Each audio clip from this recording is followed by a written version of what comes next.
শুভ নববর্ষ। বড়দের জানাই আমার প্রণাম, ছোটদের এবং আমার বন্ধুদের জানাই অনেক অনেক ভালোবাসা। তো আজকে আমি চলে এসেছি বকুল কালেকশান থেকে একটি শাড়ি নিয়ে। তো চলুন দেখি আমি কেমনভাবে সাজছি ডে মেকআপে।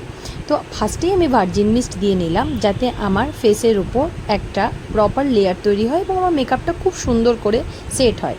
দেন আমি প্যাকের অ্যাকোয়া ব্লাস্ট ময়শ্চারাইজার লোশন এবং মাস্ট অয়েল কন্ট্রোল প্রাইমার, যেটা আমি একদম না ব্যবহার করে গরমে সাজতেই পারি না, যেহেতু আমার এত ঘাম হয়। তারপরে আমি সামার কালেকশন থেকে স্পটলাইট আমি ফাউন্ডেশন এবং তার সঙ্গে অ্যাকোয়াগ্রিপ মাস্ট আমি মিক্স করে আমি পুরো ফাউন্ডেশনটা সেট করলাম। করে আমি বেকড পাউডার ইউজ করলাম এবং তার সঙ্গে কম্প্যাক্ট, যাতে আমার মেকআপটা অনেকক্ষণ থাকে, স্টে করে। এরপরে আমার যেটা পছন্দের টেরাকোটা প্যালেট, যেখান থেকে আমি খুব হালকা করে নিয়ে একটুখানি সামান্য কন্ট্রোলিং করব, কারণ আমি বেশি কন্ট্রোলিং খুব একটা পছন্দ করি না। আই মেকআপের ক্ষেত্রে কিন্তু খুব কার্পণ্য করলাম, হালকা প্যাস্টেল পিঙ্ক, তার সঙ্গে ব্রাউন কালার দিয়ে ব্যাস একটু পিঙ্ক শিমার, লাইনার, কাজল আর মাস্কারা, ব্যাস আমার আই মেকআপ কিন্তু কমপ্লিট হয়ে গেল। দেন এবার আমি একটু ব্লাশ অন লাগালাম, যেটা না লাগালে কি আর মিষ্টি লাগবে।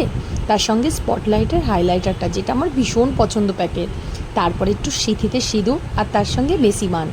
ব্যাস ছোট্ট টিপ, একদম কমপ্লিট আমার লুকটা। তো আপনাদের কেমন লাগলো? যারা যারা এরকমভাবে সাজলেন অবশ্যই ট্যাগ করবেন কিন্তু। সবাইকে আবারও নববর্ষের